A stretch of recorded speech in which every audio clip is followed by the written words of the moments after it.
Lakers lose 123 to 116. They fall to 46 and 30.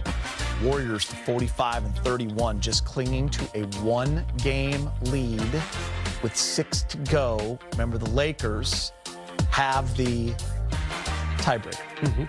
But the Warriors, after winning 20 of 25 games, have come from the back and are right in the mix now. Steph goes for 37. Jimsky goes for 28. Kuminga 18. LeBron leads the way with 33. Austin 31. Rui with 24. Let's head back downtown. JJ Redick speaking with Mike Trudell Media. JJ, after what seemed like a pretty good first 5-6 minutes in terms of shot quality, what did you see from kind of midway through the first through the rest of the half defensively, and how what your team was doing against it?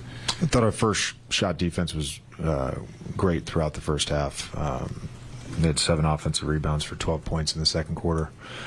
We couldn't score for 6.5 minutes, and I think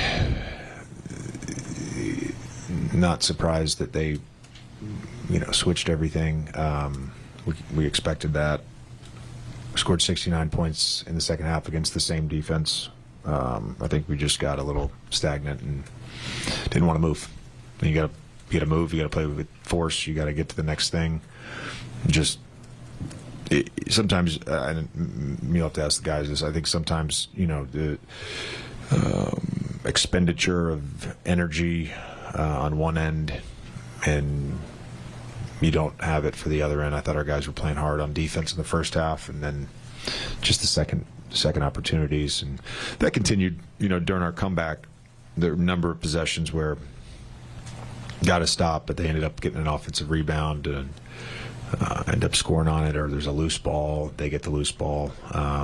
There was a few plays there. The 88-80 to start the fourth, and we get 2 wide open threes, and maybe that's a momentum change. We just the big momentum changing sort of stretch we just couldn't muster, and a lot of that had to do with just the second opportunities. JJ, Luka just 6 for 17 tonight, and then defensively it felt like they were targeting him a lot in pick and rolls, and even when you guys would maybe put him on someone else, they'd find a way to bring him into the action. What did you make of his night on both sides? Wasn't his night. JJ, in the first half when you guys weren't scoring, it seemed like a lot of that was missed threes, but it was like your shot profile seemed to change. Like, I want to say like 8 and 9 foot twos, stuff like that. Like, what were they doing on that? Was that anything? It was not what they were doing. It was what we were doing, and we showed them at halftime. The spacing, alignments, and having the wrong guy in the dunker spot, the wrong guy in the corner. It was not. Again, the structure of what we were trying to do against Reds, and what every team tries to do against Reds, is create the proper spacing and create the proper next guy and create the proper guys in the corners, and we just didn't have that. And you end up with turnovers, and you end up with a bunch of non-rim twos. Is that disappointing, considering kind of the mentality that you'd kind of ask your team to have in terms of like, we need to build playoff mentality now, and that's focus and stuff. Yeah, we're still building it. We're not there. You mentioned weeks ago, don't remember how long ago, but you mentioned that before the trade in February, you guys were really good against switching. Then you guys went through maybe a little bit of a lull against it. Were you surprised by how much you guys struggled against their switching, at least early on, before you guys seemed to recover and had the second half you did have offensively? Not surprised. I wouldn't say surprised. Thanks, Coach. All right. Lakers play the Pelicans in the second game of a back-to-back on Friday. You can catch all the... Brought to you by Spectrum tonight. It's home game on TNT against the Warriors. So you can change over right at 6:59:58. Then Friday, it's a home game against the Pelicans, so another back-to-back. Then it's Thunder on the road, 6th and the 8th, and then the 9th, another Mavericks. Another back-to-back. I didn't realize this keep coming. Huh? During his pregame media, JJ Redick spoke about fighting for playoff position in the final stretch of the season. Yeah, we would like to be in the top 4. We'd like to have home court. I think beyond just playing well at home, yeah, it would be nice for our guys to finish in Portland and then be able to be home for 9 or 10 days. I've never, I've played in Philly, I've played in Orlando, played for the Clippers. That was 13 of my 15 years in the NBA.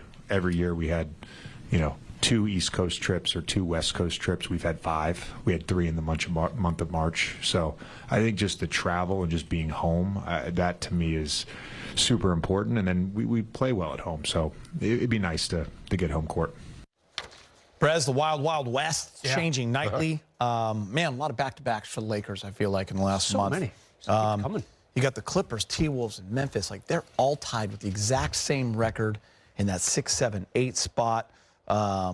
Lakers with a tough final 7 games. What are you seeing down the stretch here? Well, Geet, I think there's a couple ways to kind of look at it. I mean, the Lakers could go as high as 2. They do play Houston again next week. And if they win that game, not only do they gain ground in the standings, James, but they win the tiebreaker too. So 2's not out of the question. The problem for the Lakers, though, neither is 8. You just got to be really careful this time of year.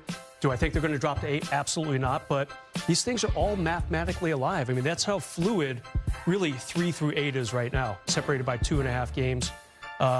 It's just, I don't remember a West this tight down the stretch. I mean, I guess it's good. At least OKC's ran away. So we'll have to, at least someone has distanced themselves from the crowd.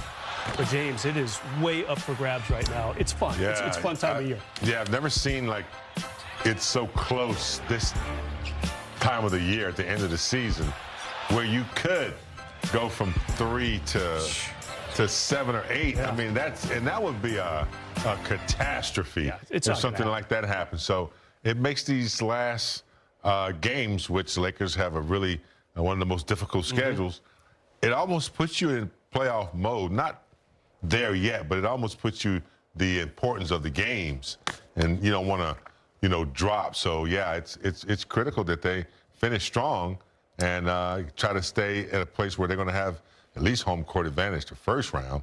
That's the ultimate goal for me. It really is the key, James, because we talked about this on our podcast.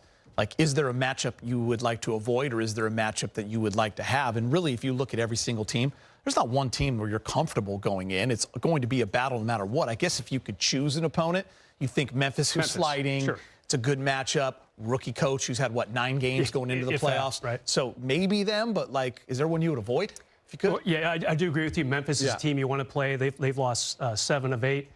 I kind of worry about Minnesota and the Clippers, too. Both those teams are really playing well. The Clippers have won 9 of their last 11, James. Right now. And I don't want to say I want to avoid them because I think it would be fun for the city of Los Angeles. The Lakers and Clippers have never met in a playoff series. Yeah. How ridiculous is that? I mean, crazy. I know when you were playing, James, the Clippers, part of the time they were down in San Diego still, right? Yeah. I mean, before that, they were the Buffalo Braves. I mean, this Clipper franchise has been around for 50 years, 50-plus years.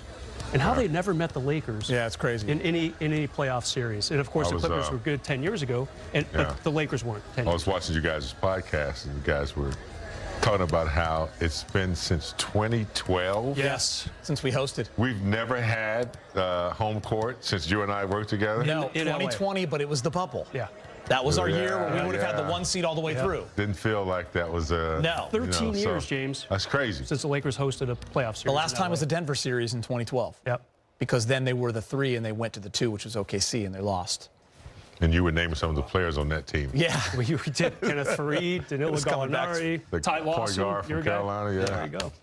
Woo! It was big game watching the pod. I watched big game. I watch you guys, man. Come on now. Appreciate that. Now that it's on TV, it's more accessible. Makes you a little, that makes you feel good, Brez.